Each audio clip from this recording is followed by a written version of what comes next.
Good morning. তো আজকে আমি আমাদের কোম্পানির একটি প্রোডাক্ট যার নাম আয়ুর্বেদিক জেল টুথপেস্ট, তো এই বিষয়টাকে নিয়ে এই প্রোডাক্টটি সম্পর্কে আমি কিছু আলোচনা করব। তো প্রথমত যদি দেখা যায় আয়ুর্বেদিক জেল টুথপেস্ট, এটির মধ্যে অনেক কিছু প্রাকৃতিক উপাদান রয়েছে।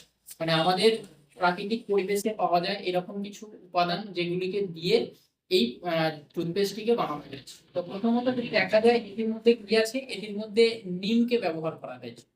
নিম আমরা সবাই জানি নিম কি করে। নিম আমাদের মুখের মধ্যে যে সমস্ত খারাপ ব্যাকটেরিয়া তৈরি হয় সেই ব্যাকটেরিয়া গুলোকে প্রতিরোধ করে, দাঁত পরিষ্কার করতে সাহায্য করে, দাঁতকে মজবুত করে এবং মুখের দুর্গন্ধ দূর করে।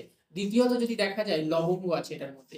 লবঙ্গ কি করে, লবঙ্গ আমাদের দাঁতে যদি কখনো অনেকের আছে যাদের ব্যথা হয়, তো লবঙ্গ দাঁতে ব্যথা দূর করতে সাহায্য করে। অনেকের দেখবেন মাড়ি থেকে রক্ত পড়ছে, তো লবঙ্গ মাড়ি থেকে রক্ত পড়া বন্ধ করে, মাড়িকে শক্ত সমর্থ তৈরি করে। এটার মধ্যে কি রয়েছে, মৌলসারি। মৌলসারি মানে হচ্ছে এটিও একটি আয়ুর্বেদিক উপাদান, যেটিকে আমরা বাংলায় বকুল গাছ হিসেবে জানি। তো এটির মধ্যে এটি ব্যবহার করা হয়েছে কেন না, এটি মুখের মধ্যে আলসার হতে দেয় না এবং দাঁতের মধ্যে যে গর্ত বা গহ্বর তৈরি হয় সেই দাঁতের গর্ত তৈরি থেকে রক্ষা করে।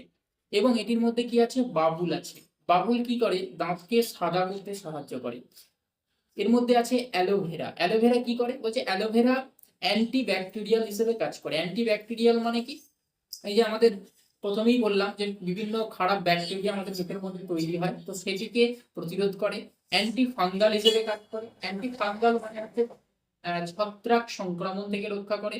এবং অ্যান্টি ইনফ্ল্যামেটরি মানে প্রদাহ নাশক অর্থাৎ ব্যথা নাশক হিসেবে কাজ করছে। এবং এর মধ্যে আছে পুদিনা পাতা। তো এটির কাজ কি, এটি অ্যান্টি ইনফ্ল্যামেটরি প্রপার্টিস হিসেবে কাজ করে, অর্থাৎ মাড়ি ফুলে যাওয়া, লাল হওয়া, ব্যথা করা বা রক্ত পড়া, এই যে সমস্ত যে সমস্যাগুলো এটি কিন্তু প্রতিরোধ করে। এবং যদি দেখা যায় এটিকে আমরা কিভাবে ব্যবহার করতে পারি বা এটা ব্যবহারের নিয়ম কি রয়েছে, তো এটিকে আমরা সকালবেলা ঘুম থেকে উঠে আমরা ব্যবহার করব এবং রাতে শোবার আগে, অথবা আমরা রাতের যে খাবার খাই খাবার খাওয়ার পর কিন্তু আমরা এটিকে দুবার ব্যবহার করতে পারি।